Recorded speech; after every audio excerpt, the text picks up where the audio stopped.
Welcome to another adventure with CodeZing.org. I'm going to do a Python programming project here. This is a level 1 project.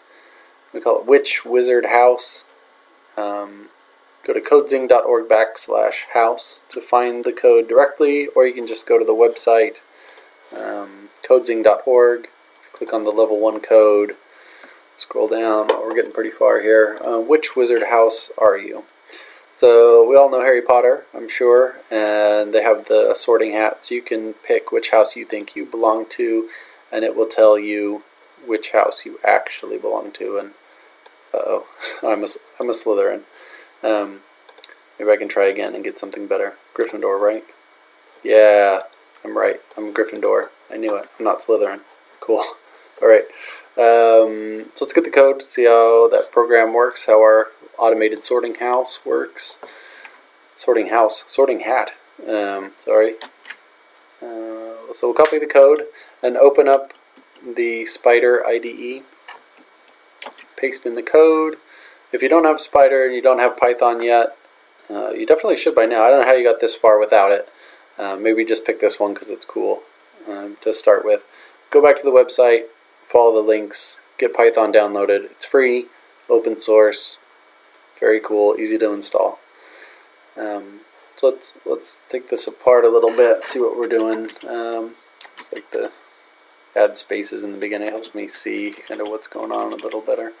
So the first one we're doing here is another import random. We've done this several times on level 1 projects and kind of will continue to.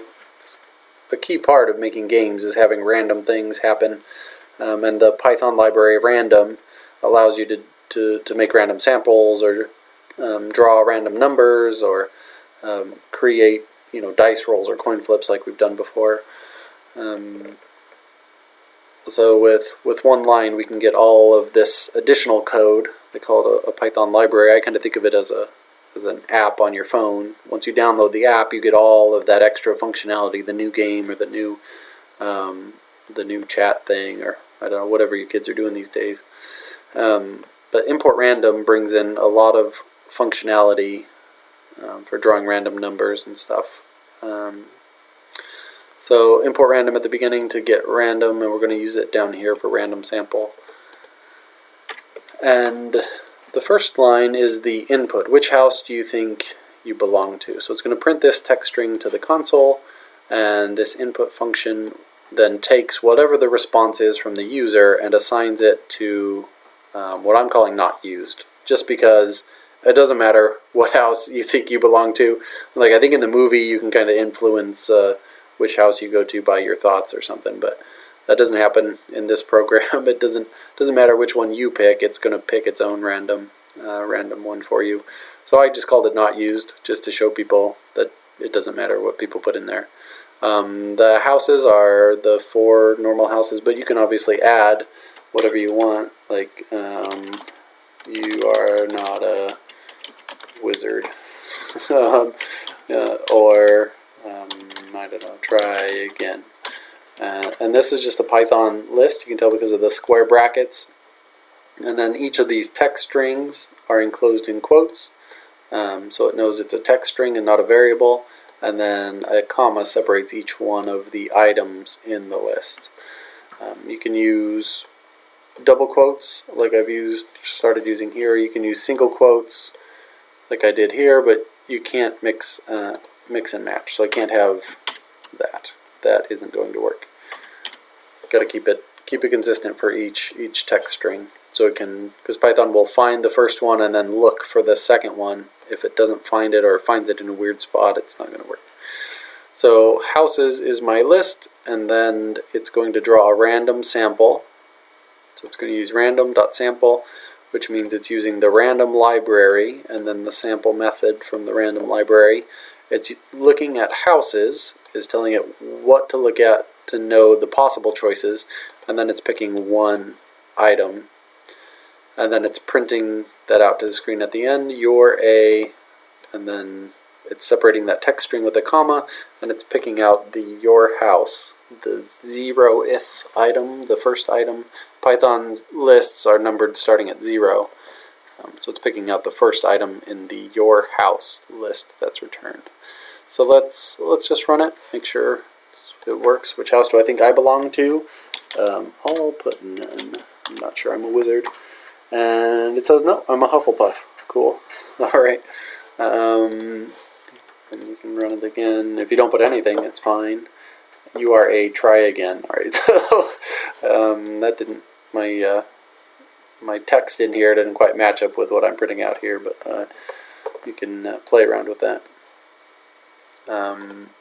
So let's see, what is this random sample part doing? So if I do print your house, let's just take a peek while it's running and see what that part does. And you can see in here it actually puts it into a list. Because usually when you're doing a random sample, you don't generally just sample one thing. You want lots of samples. Like you could sample 3 things. And if you sample 3 things, you're going to get Slytherin, You're Not a Wizard, and Hufflepuff are the 3 that it randomly sampled. But then down here, it's only picking the 0th item. Python lists start at 0, like I mentioned, so it's picking this first one, Slytherin, and you can see it picked out. You are a Slytherin. But I could, just to show you how the list counting does work, your house, if I do 0, that in my print statement here, print. So if I do 1 and 2, you can see, oh my, house. You know, Python's errors are always very helpful. Name your hour is not defined. Alright, so I misspelled it, hour, and it'll even show you line 16. So you can go down, line 16 is where it first encountered the error, and it shows you that's what you typed in, and it doesn't know what your hour is, and that's because your hour is nowhere else in the code. It couldn't find your hour, the 0th item, because it doesn't exist. Alright, now that I got it fixed, run that, and you can see the 3 choices it made are You're Not a Wizard, Slytherin, and Ravenclaw, and then it prints those out down here. So this 0th item is You're Not a Wizard, which is the first one. The number 1 item is actually the second item in the list is Slytherin, and the second item in this list, Ravenclaw, here.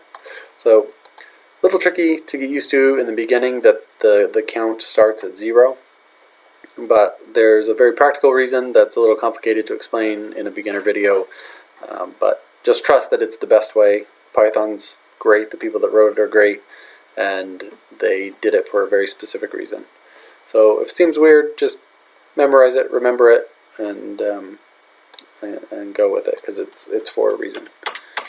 What else can we do? You know, I don't know. This one's pretty simple. Maybe you can think up something cool to do with it. If you do, you can feel free to submit your code to the website, or email it, info@codezing.org.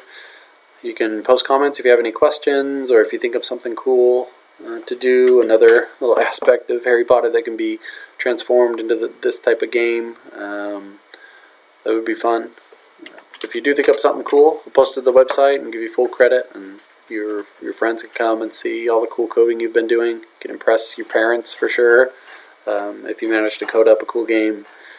But feel free to play around. If you completely break it, if somehow you manage to destroy your code, feel free to just come back, copy, paste it back in, and you're back to square one, and you can make it work.